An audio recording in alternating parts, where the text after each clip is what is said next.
Hola, muy buenas tardes a todos. Estamos acá listos para empezar una nueva serie de Abrir la Biblia. Cuando pasamos un tiempo con distintas miradas al Antiguo Testamento, empieza a llamar algo y a decir, no dejemos de lado el Nuevo Testamento. Claro, no hay duda, el Antiguo Testamento es enorme, tiene montones de diferentes géneros literarios. Todavía hay libros por los cuales no pasamos por Eclesiastés, por Cantar de los Cantares, por Proverbios. Parece que pronto tenemos que hacer algo en Proverbios. Pero me tira volver al Nuevo Testamento, a mirar a Jesús caminando, actuando. Y bueno, por eso ahora los invito a que hagamos unos cuantos programas caminando con Jesús por el Evangelio de Lucas, ¿sí? Un evangelio muy extenso, como dijimos muchas veces cuando hablábamos de las parábolas o de distintos temas que tenía el toque de excelente escritor de Lucas, y vamos a mirar cómo narra Jesús, vamos a mirar esos pasajes que de repente en un versículo solo dice un montón de cosas, menciona un montón de lugares y uno lo lee así de largo y no recibió demasiado de todo el contexto y de todo el contenido que tiene ese pasaje. Me gustó pensar en la idea de fotos, ¿sí? Vamos a sacar fotos sobre cada pasaje al cual vamos llegando. Quizás no todo, pero bueno, ya vamos a ir viendo. Está abierto, acá conmigo está abierto el libro de Lucas, y ponerlo como una foto significa que nos paramos ahí. Para sacar una foto uno tiene que ver que esté la persona o el paisaje o lo que sea en el centro, que esté simétricamente con los costados, que no le cortemos la cabeza, que hay un montón de cosas, hay que pararse para sacar una foto. Y entonces la idea que les propongo es que nos vayamos deteniendo, mirando, comparando y encontrando todo lo que el Señor nos vaya mostrando en este maravilloso evangelio. Y a la vez los invito, los que hace mucho tiempo que no leen un evangelio, que tomen Lucas o alguno de los que les gusten o de los que uno recuerda, eso de hace muchísimo tiempo que no leo tal evangelio. Bueno, hago una pequeña introducción porque no vamos a empezar por el comienzo, ya hemos hablado de los cánticos que hay en capítulo 1 y 2 de Lucas. Lucas comienza como ese erudito que le está escribiendo a una persona y que tuvo la claridad, la dirección del Espíritu Santo, porque es el único que cuenta con todo detalle, capítulos 1 y 2, la aparición del ángel para hablar con cada uno de los protagonistas del nacimiento de Jesús, ¿sí? En el capítulo 2 tenemos el nacimiento, con, bueno, detalles conocidos y muchas veces no conocidos. Por eso la invitación es siempre de leer cuidadosamente, deteniéndose, mirando las palabras. Pero vamos a ir al capítulo 3, donde aparece Juan el Bautista. Ya tuvimos varios programas dedicados a Juan el Bautista, y es interesante cómo Lucas cuenta esos discursos terribles, fuertes, que lo menos que le decía era camada de víboras a la gente para que se arrepintiera. Pero vamos a empezar como marco, como trasfondo, con el bautismo de Jesús, ¿sí? También el bautismo de Jesús lo hemos visto en algún momento, estamos en el capítulo 3, versículo 21, y encontré una diferencia porque, claro, nuestras Biblias dicen cuando un pasaje está relatado en este caso los evangelios, en cuál de los otros evangelios. Y a mí me interesa mirar siempre en estos llamados los evangelios sinópticos, Mateo, Marcos y Lucas, que no figura Juan en muchos, de los episodios que se cuentan. Y encontré un par de cosas en esta primera foto. La primera foto es la del bautismo de Jesús, uno de los momentos tan impresionantes, tan importantes y tan claves. Sin embargo, es cortísimo, ¿sí? Por eso corre el peligro de que lo leamos rápidamente, ¿sí? Entonces quiero marcar eso. Lucas dice, un día, no hay ninguna indicación en más o menos en qué momento, en que todos acudían a Juan para que los bautizara, Jesús fue bautizado también. Y entonces dice Lucas, y mientras oraba, o sea, acá hay que parar la foto y pensar en Jesús. Se acercó, oraba cuando, ya adentro del río Jordán, antes de entrar, mientras esperaba el bautismo, pero yo creo que ya estaba ahí, ¿eh? No dice nada Lucas del momento en que Jesús entró. Mientras oraba, se abrió el cielo y el Espíritu Santo bajó sobre él en forma de paloma.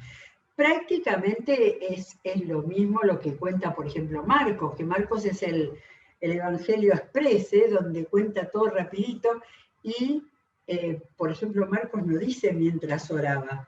Marcos dice, y ahí está el dato que yo buscaba acá, al subir del agua, ¿sí? O sea, ya bautizado, ahora, para Lucas, que no sabemos quién le contó exactamente este momento, para Lucas fue importante poner que Jesús estaba en actitud de oración. Y entonces sí, todos cuentan el hecho de que el Espíritu Santo bajó en forma de paloma, en una forma simbólica, para que se viera, y se oyó la voz del cielo que decía, tú eres mi hijo amado, estoy muy complacido contigo. Y tenemos acá otros de los pasajes donde se habla de la Trinidad, ¿sí? A cada rato yo vuelvo a nuestro programa 130, que fue todas las veces que aparece en la Biblia la Trinidad. Y a cada rato descubro una nueva y la voy agregando. Agregué esta, Lucas 3:22, porque dice que el Espíritu Santo bajó, se oye la voz del Padre a Jesús. De manera que tenemos ahí la Trinidad con toda claridad. Bien, ya está, nada más de este momento tan importante, ¿no? Para una foto rápida y cortita. Y ahora quiero marcar con lo que sigue Lucas. Él era médico, ¿no es cierto? Lo tenemos como el médico amado que dice el apóstol Pablo. Era escritor de una manera extraordinaria, pero era historiador. Él por eso ponía los nombres, las autoridades, explicaba tanto. Jesús tenía unos 30 años cuando comenzó su ministerio. Y acá dice un dato fantástico. Era hijo, según se creía, de José. ¿Por qué dice así? ¿Él tenía dudas de que no era hijo del Espíritu Santo? No, porque acá Lucas, y espero que todos tengan la Biblia abierta, o si no vayan a abrirla después, capítulo 3, acá Lucas introduce su genealogía.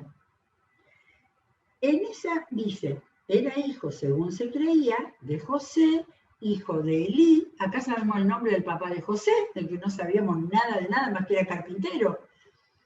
Y viene hijo de, y había que aparecen un montón de nombres conocidos. Dije, acá está Simeón. No, Simeón dice hijo de Judá. Es que todos se llamaban con esos mismos nombres. Acá no tenemos el dato que sí encontré. A ver dónde estamos acá. Donde dice hijo de Natán, hijo de David, hijo de Isaí, donde va mostrando la genealogía completa.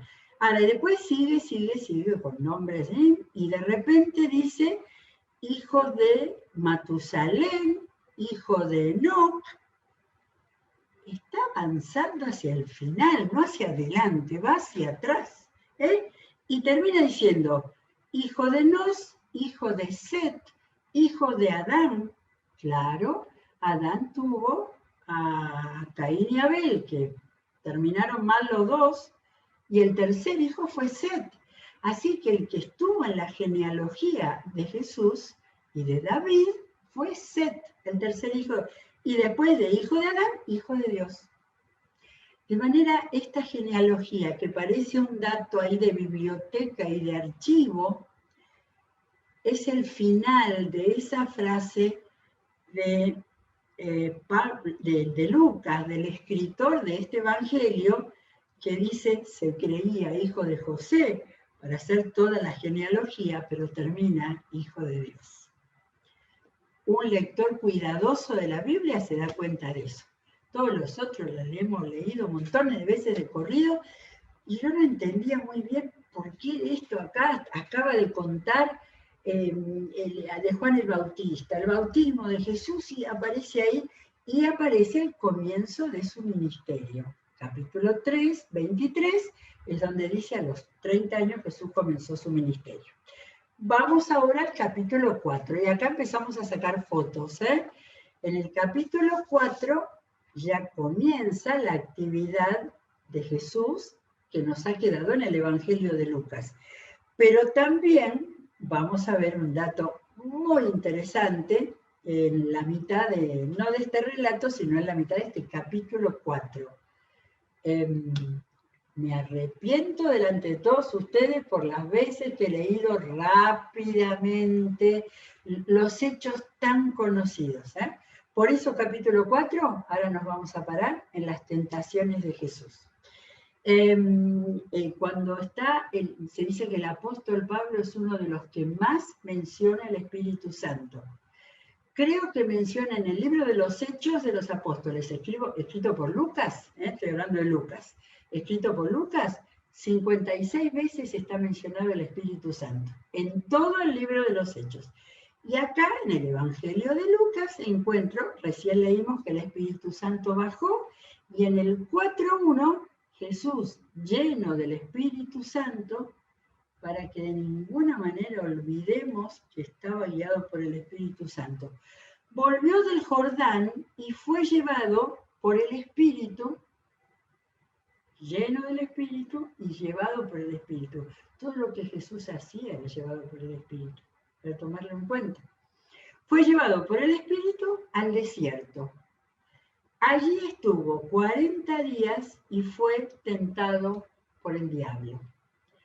¿Qué cosa eso que no conocemos demasiado, ¿no? La geografía salvo que hayamos tenido un libro, que hayamos ido a Google a buscar para tener idea, ver cómo era ese desierto, porque no siempre tenemos los datos exactos de qué pasó antes y a dónde fue y a dónde llegó y a dónde estaba.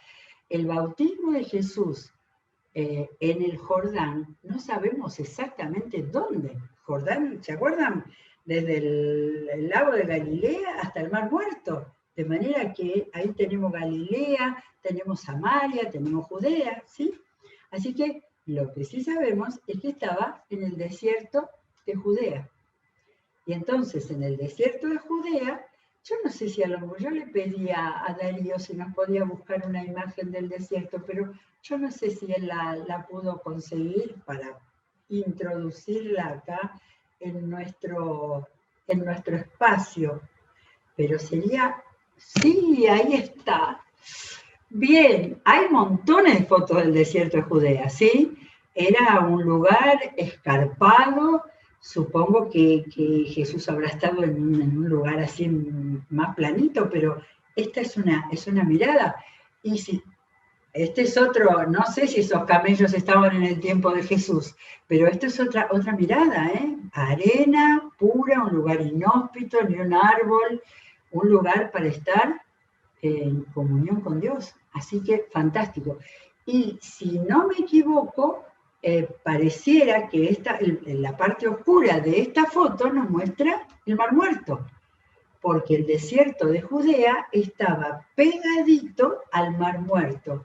Y en algunos de esos lugares, si vamos hacia la izquierda, saliendo del desierto, está Jerusalén. Jerusalén no estaba en un desierto, ¿sí? Pero el desierto de Judea estaba pegado al Mar Muerto.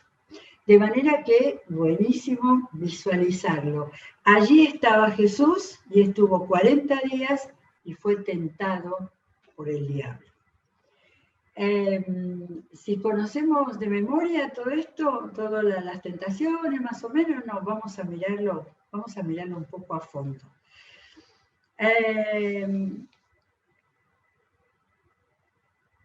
Marcos lo cuenta y dice, enseguida, después del bautismo, enseguida, Lucas nunca se apura, dice que estuvo 40 días y fue tentado por el diablo. Y el detalle, no comió nada durante esos días, pasados los cuales tuvo hambre. Quizás tuvo hambre también, ¿no? Pero...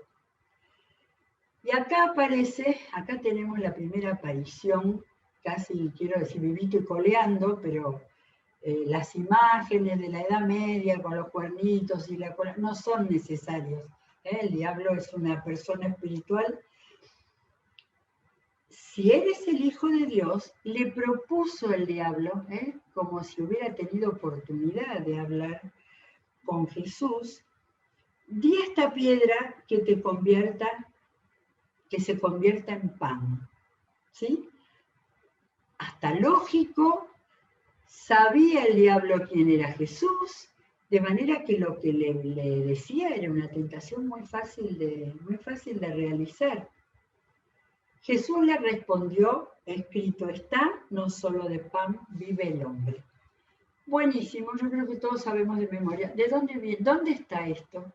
Jesús siempre mencionó las escrituras que él conocía.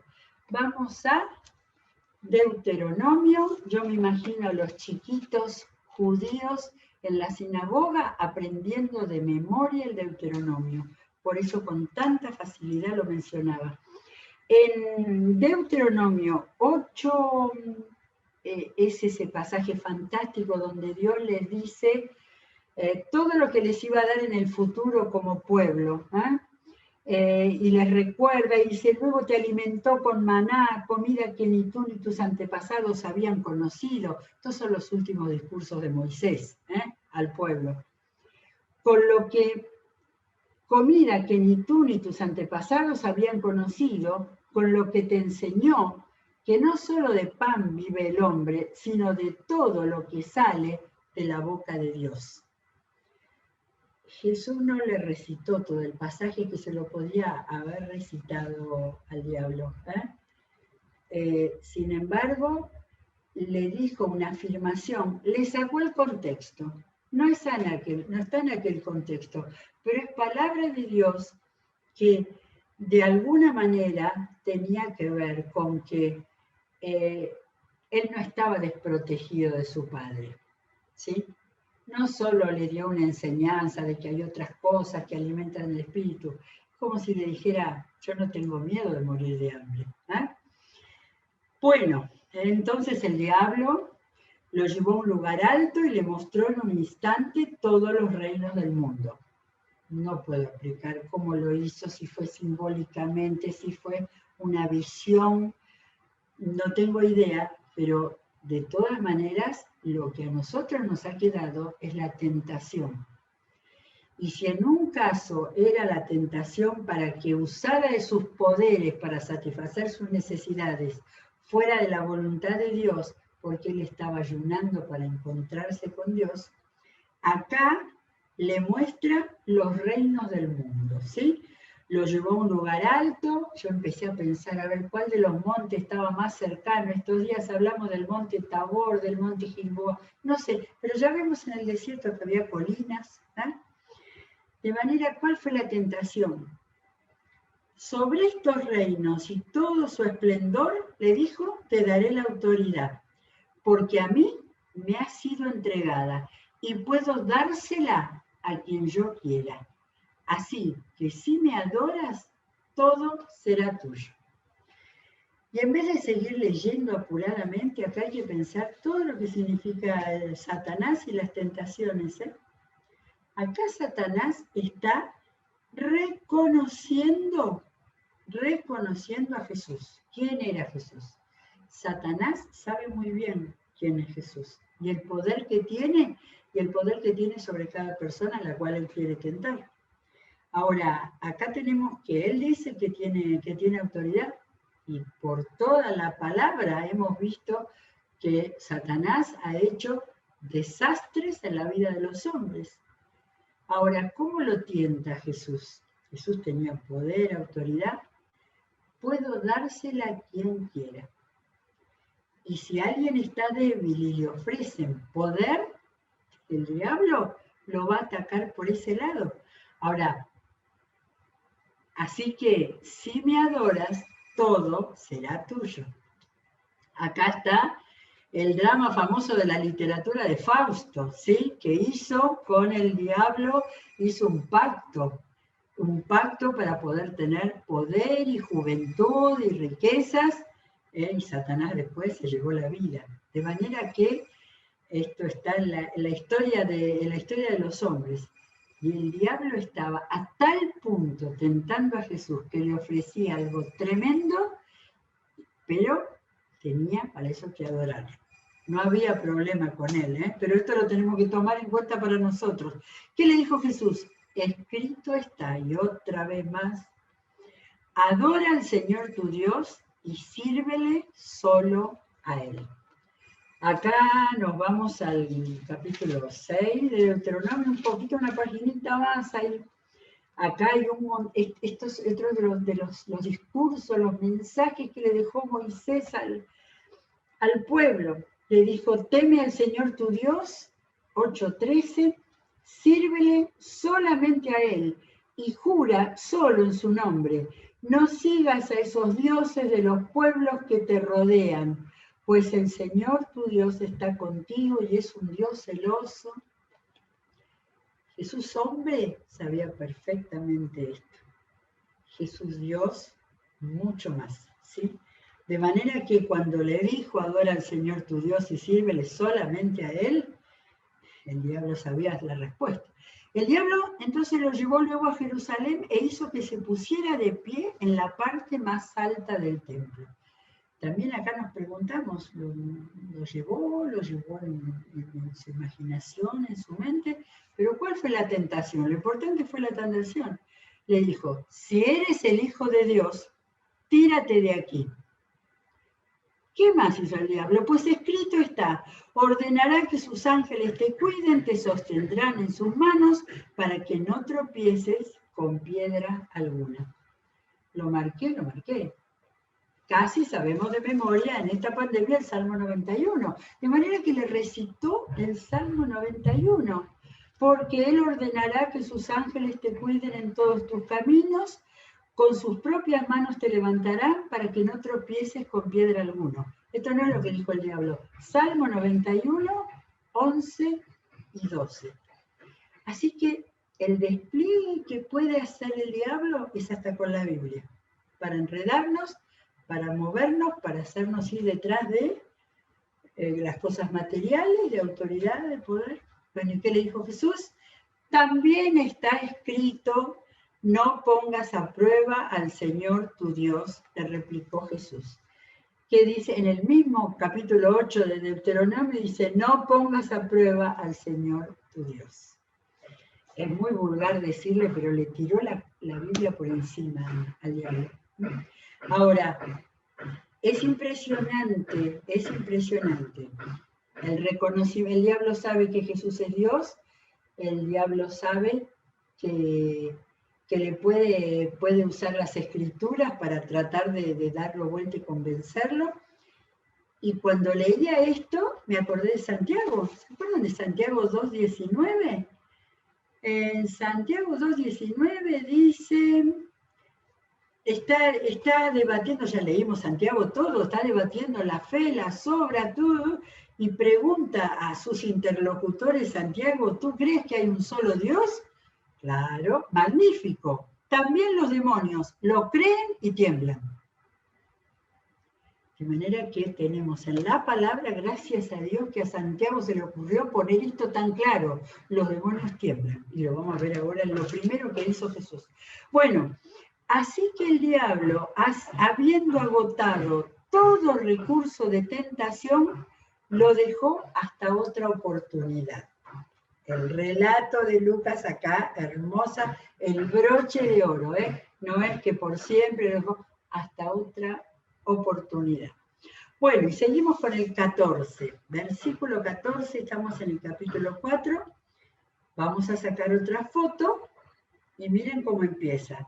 Jesús regresó a Galilea en el poder del Espíritu.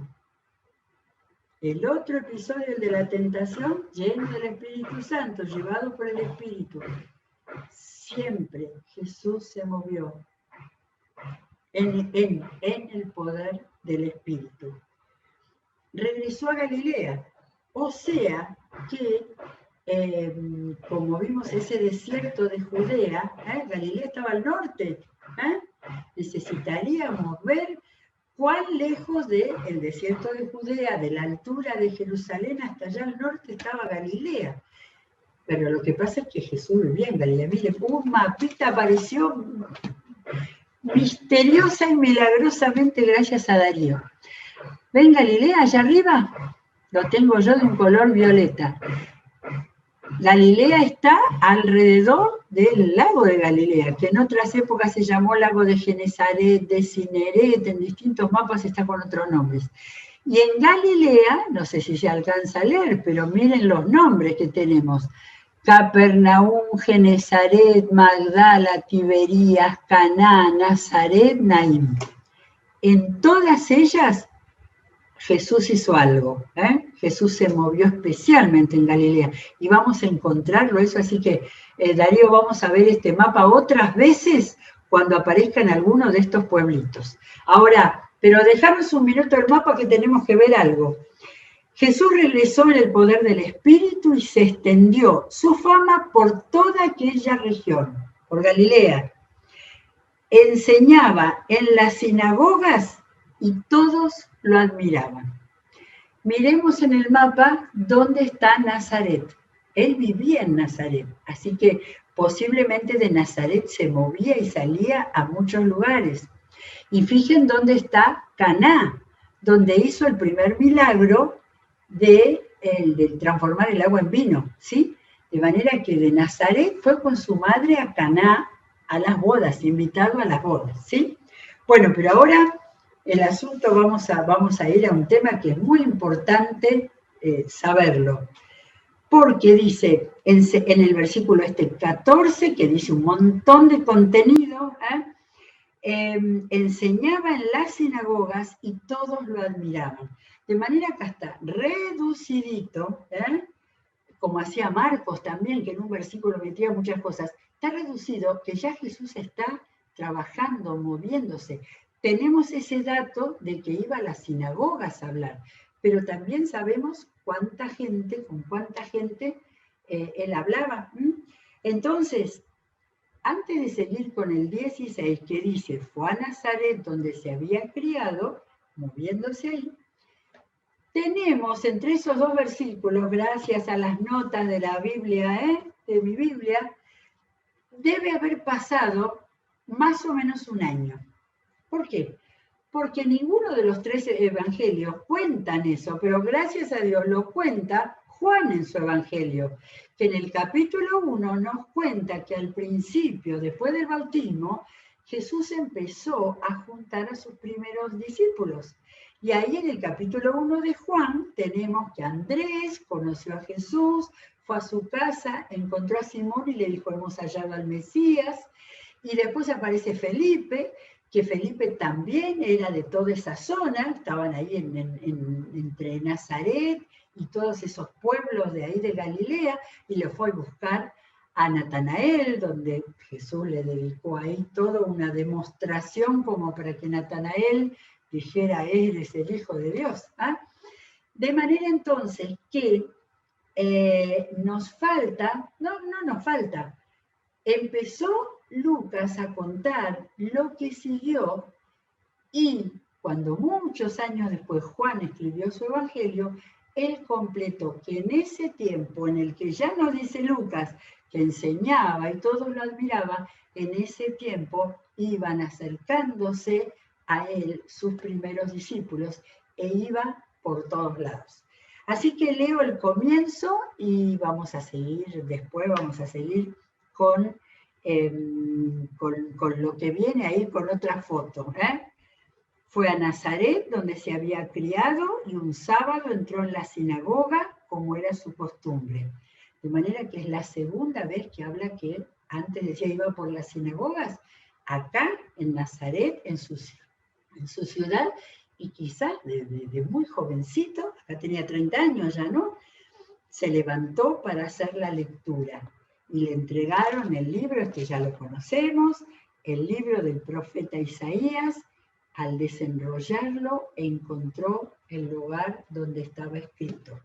Y mañana vamos a leer un poquito de este episodio, porque este episodio lo guardo para cuando vayamos a hablar de un profeta que Jesús lo mencionó. Miren la imagen. En la sinagoga están todos los rollos.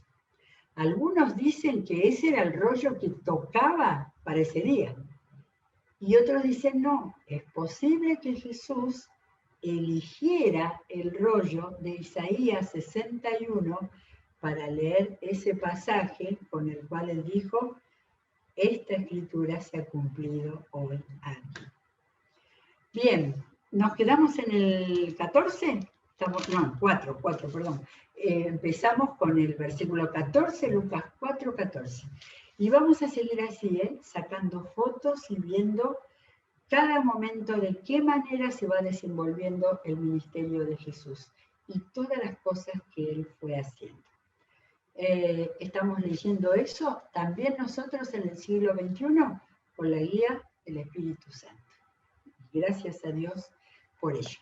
Que Dios los bendiga. Seguimos hoy con la programación, en estos días de programación tan especial, que estamos volviendo a escuchar muchas de las cosas buenas del año, y creo que ahora seguimos orando juntos. Que el Señor los bendiga, nos vemos.